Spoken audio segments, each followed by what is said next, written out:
নাগরিকের তথ্যের নিরাপত্তা নিয়ে প্রশ্ন ওঠার পর এবার নতুন সিদ্ধান্ত নিয়েছে ইসি। বড় ধরনের সাইবার পরীক্ষা শুরু করেছে সংশ্লিষ্ট প্রতিষ্ঠানটি।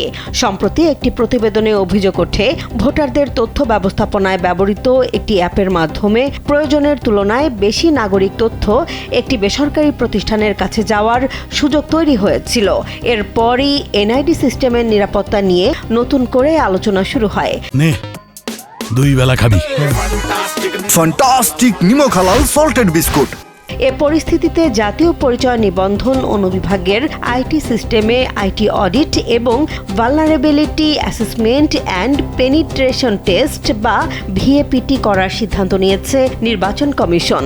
এর মাধ্যমে সিস্টেমের দুর্বলতা, সম্ভাব্য সাইবার ঝুঁকি এবং তথ্য সুরক্ষার সক্ষমতা যাচাই করা হবে। ইসি সূত্র জানায়, গত 15 জুন সাংবিধানিক প্রতিষ্ঠান অডিট অধিদপ্তরের মহাপরিচালককে এনআইডি সিস্টেমের আইটি অডিট করার জন্য চিঠি দেয়া হয়েছে। এর আগে 10 জুন বাংলাদেশ কম্পিউটার কাউন্সিলকে ভোটার নিবন্ধন সিস্টেমের সার্ভার ও অ্যাপ্লিকেশনের নিরাপত্তা পরীক্ষা করার দায়িত্ব দেয়া হয়। আইটি অডিটের মাধ্যমে যাচাই করা হবে এনআইডির তথ্য ভাণ্ডারে কারা প্রবেশ করছে, কখন প্রবেশ করছে এবং কোনো অননুমোদিত কার্যক্রম হয়েছে কিনা।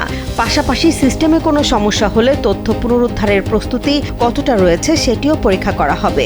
নির্বাচন কমিশনের সিনিয়র সচিব আখতার আহমেদ জানিয়েছেন, তিনি যোগ দেওয়ার পর থেকে ইসিতে নিয়মিত আইটি অডিট হয়নি। অথচ গুরুত্বপূর্ণ রাষ্ট্রীয় সিস্টেমে নির্দিষ্ট সময় পর পর এমন পরীক্ষা করা প্রয়োজন। বিশেষজ্ঞরা বলছেন, জাতীয় পরিচয়পত্রের তথ্য শুধু নাগরিক পরিচয়ের বিষয় নয়, এটি রাষ্ট্রীয় নিরাপত্তার সঙ্গেও যুক্ত। তাই বড় কোনো ঝুঁকি তৈরি হওয়ার আগেই সিস্টেমের দুর্বলতা চিহ্নিত করে ব্যবস্থা নেওয়া জরুরি। ইসির এই উদ্যোগ কতটা আলোর মুখ দেখে, এখন সেটি দেখার বিষয়।